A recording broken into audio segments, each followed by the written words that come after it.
Olá pessoal, bom dia a todos. É com grande satisfação que damos início a mais um painel tributário preparado pela equipe técnica da CCA Bernardon. Eu me chamo Reginaldo da Silva dos Santos, vou tratar da legislação federal e na sequência o colega Luiz Antônio irá tratar da legislação estadual. Tocante à legislação federal, a primeira matéria que a gente traz a apresentar aos senhores diz respeito à portaria interministerial do MDI-CS, Ministério da Fazenda, número 88, de 13 de dezembro. Essa portaria ela veio só substituir a portaria 74, né, de 2024 também, que trata sobre a depreciação acelerada das máquinas, equipamentos e instrumentos novos adquiridos a partir de 12 de setembro de 2024 até 31 de dezembro de 2025. Essa portaria, então, ela só vem clarear um pouco mais a questão da depreciação que ficou meio obscura na portaria 74. Do que trata, então? As pessoas jurídicas que são tributadas pelo lucro real e que tiverem no objeto social algum dos quinais relacionados lá no decreto 12.715/2024, elas podem habilitar-se junto à Receita Federal para depreciar as máquinas, equipamentos, aparelhos, instrumentos novos incorporados ativos imobilizados adquiridos desde 12 de dezembro de 2024 até 31 de dezembro de 2025, para depreciar de forma acelerada. De que forma?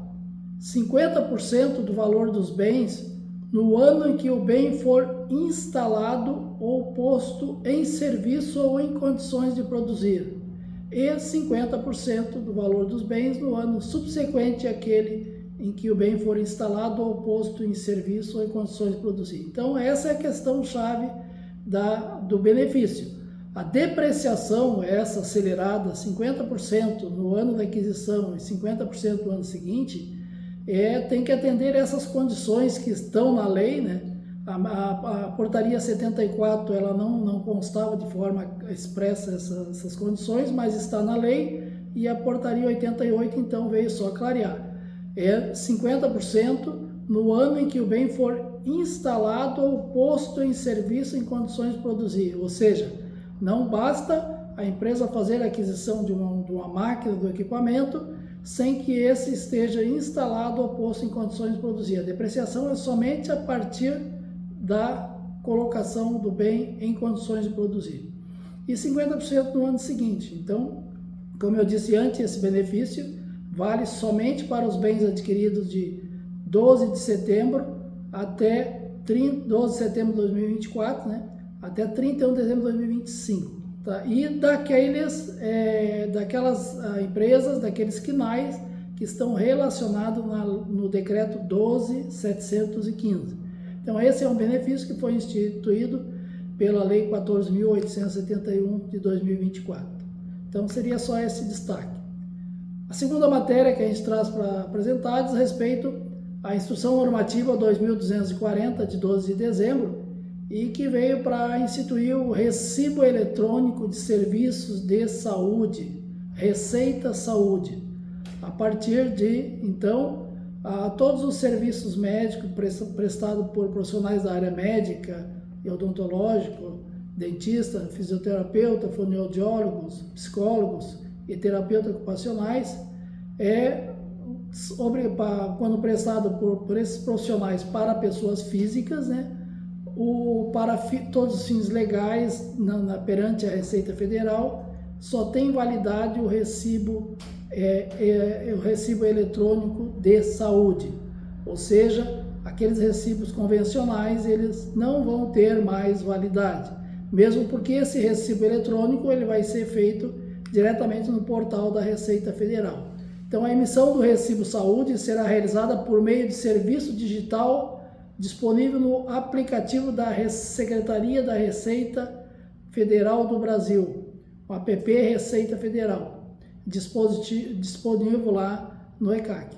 Então, nesse recibo eletrônico vai constar, né, o CPF do prestador de serviço, do beneficiário do serviço e ou responsável pelo pagamento. Então, esse recibo obrigatoriamente tem que constar esses 3 CPF. É lógico que o beneficiário ou responsável pelo pagamento muitas vezes pode ser o mesmo, né? Mas aqui também pode ser diferente. Então, quando o beneficiário é o filho, que é dependente do pai ou da mãe, e o responsável pelo pagamento é o pai ou a mãe. Então, aí nesse caso vai constar 3 CPF, do médico, prestador de serviço, o beneficiário, que vamos supor o filho, e o responsável pelo pagamento, que é o seu, o seu tutor, o pai ou a mãe, né, ou quem seja. Além disso, o número do registro do prestador de serviço no conselho profissional, obrigatório, e a data de emissão. A data de emissão, data de pagamento e o valor do pagamento. Então, esses dados todos são de caráter obrigatório no recibo médico que está em teste, né? Já está em teste na Receita, mas obrigatoriamente a partir de 1º de janeiro de 2025 só terá validade para fins fiscais perante a Receita Federal esses recibos médicos. Não, os recibos convencionais não terão mais validade para fins, principalmente de dedutívelidade para fins do imposto de renda. Tá? Mais um procedimento da Receita Federal que vai lhe possibilitar fazer, então, de forma mais eficaz e efetiva, um cruzamento de dados das despesas médicas dos contribuintes com os serviços prestados pelos profissionais médicos. Então, é mais um fechamento da Receita Federal. E por último, ainda dentro da área federal, como nós estamos aí em encerramento de ano, né, a gente só traz aí um alerta, né, um lembrete para os contadores, o pessoal da área contábil, que tem muitas empresas que optam pelo balanço anual e tem a questão do juros sobre capital próprio. Então, quem não fez até agora ou faz de tempos em tempos, lembrando aí que o juros sobre capital próprio, o cálculo ele se dá sempre pelo limite lá do lucro do período, mas o recolhimento do imposto de renda sobre o juros sobre capital próprio no 3º dia útil subsequente ao descende. Então, o que significa que agora, no encerramento de dezembro, o imposto de renda do juros sobre capital próprio, aquelas empresas que vão optar em lançar os juros dentro do último descende de dezembro, o recolhimento do IR vai ser lá no dia 6 de janeiro, né? Então, a base de cálculo do juros sobre capital próprio desde 1º de janeiro de 2024 sofreu alteração, né? Então, passou a ser o capital social integralizado, né? As reservas de capital de bônus de subscrição de ações, né? Que trata o parágrafo 2º do artigo 3º e parágrafo único do artigo 4º da 6.404. As reservas de lucros, exceto as reservas de subvenção fiscal, né, que não entram mais, deduzido de ações de tesouraria e somado lucros ou diminuídos prejuízos fiscais. Então esse seria o destaque na área federal. Fiquem agora na sequência com o colega Luiz Antônio da área estadual. Nos encontramos então no próximo painel tributário. Um abraço a todos e até lá.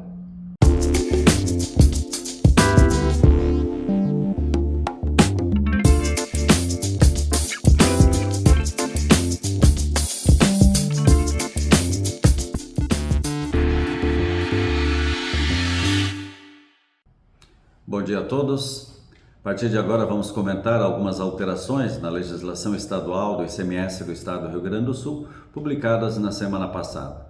O primeiro assunto diz respeito à prorrogação de prazo para entrega de informações para a escrituração do bloco K da escrituração fiscal digital do ICMS e do IPI nos municípios do Rio Grande do Sul em que ocorreu a calamidade pública ou situação de emergência em virtude dos eventos climáticos ocorridos nos meses de abril e maio desse ano de 2024.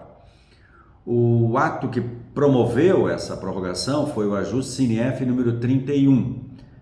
Assim, o contribuinte do Estado do Rio Grande do Sul, cujo estabelecimento esteja localizado nos municípios listados pelo decreto estadual número 57.600, afetados pela enchente, poderá, relativamente aos meses de janeiro a março de 2025, entregar as informações relativas à escrituração completa do bloco K até o dia 15 de maio de 2025, por meio da substituição integral do arquivo da escrituração fiscal digital.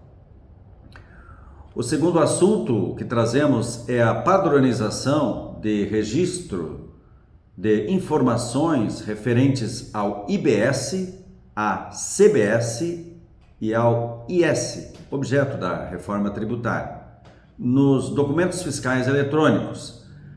Também por meio de ajuste CINIEF, de número 24, ficou estabelecido que os documentos fiscais eletrônicos indicados na sequência conterão campos para registro de informações referente ao Imposto sobre Bens e Serviços, o IBS, a Contribuição sobre Bens e Serviços, a CBS, e ao Imposto Seletivo, o IS.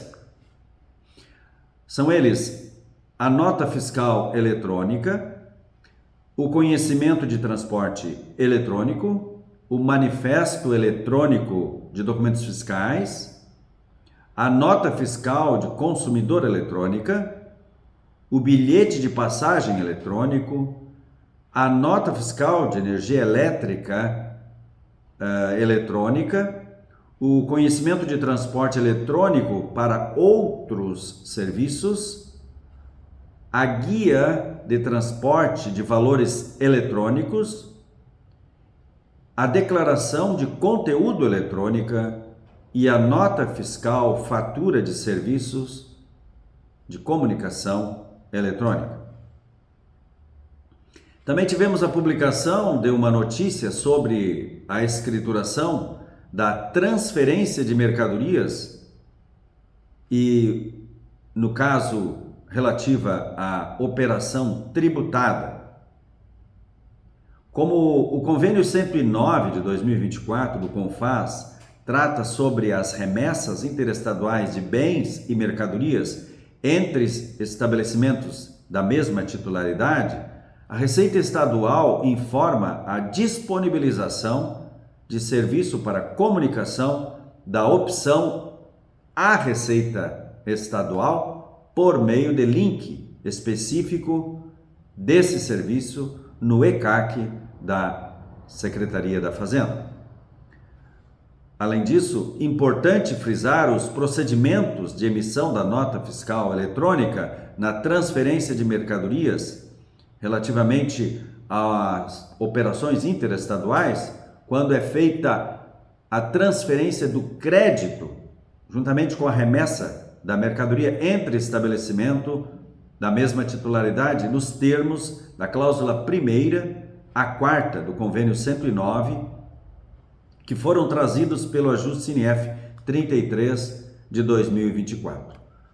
Observar que a remessa interestadual de mercadorias entre estabelecimento de mesma titularidade, nesse caso, o contribuinte que utilizar a sistemática prevista na cláusula 1ª a 4ª do Convênio 109, ao emitir a nota fiscal eletrônica, deve informar no campo natureza da operação o texto transferência de mercadoria, estabelecimento do mesmo titular. Informar em informações adicionais de interesse ao fisco o texto procedimento autorizado conforme o convênio número 109 de 2024. O Código Fiscal de Operações, o CFOP, um dos códigos do grupo 6150, transferências de produção própria ou de terceiros, conforme o caso. Código de Situação Tributária, o CST, como o Código 90. Valor base de cálculo do ICMS, valor zerado.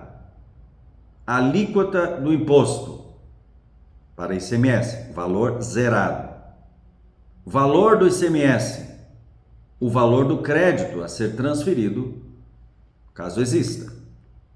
O remetente deve informar os valores a serem transferidos, obedecendo os limites previstos no Convênio 109 de 2024.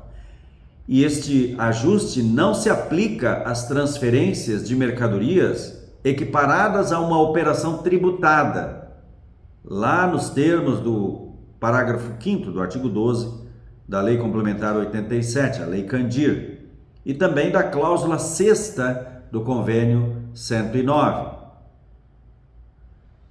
Isto porque, nesse caso, será considerado tal como uma operação tributada, ainda que, em termos de decisão do Supremo Tribunal Federal, através da ADC 49, esta operação é considerada como não incidente. Em termos de operações normativas, tivemos a publicação de 3 instruções normativas. A de número 119 trata da utilização da nota fiscal fatura de serviços de comunicação eletrônica. A de número 120 estabelece procedimentos relativos às operações internas e interestaduais para o armazenamento de mercadorias pertencentes a contribuintes do ICMS destinadas a operador logístico.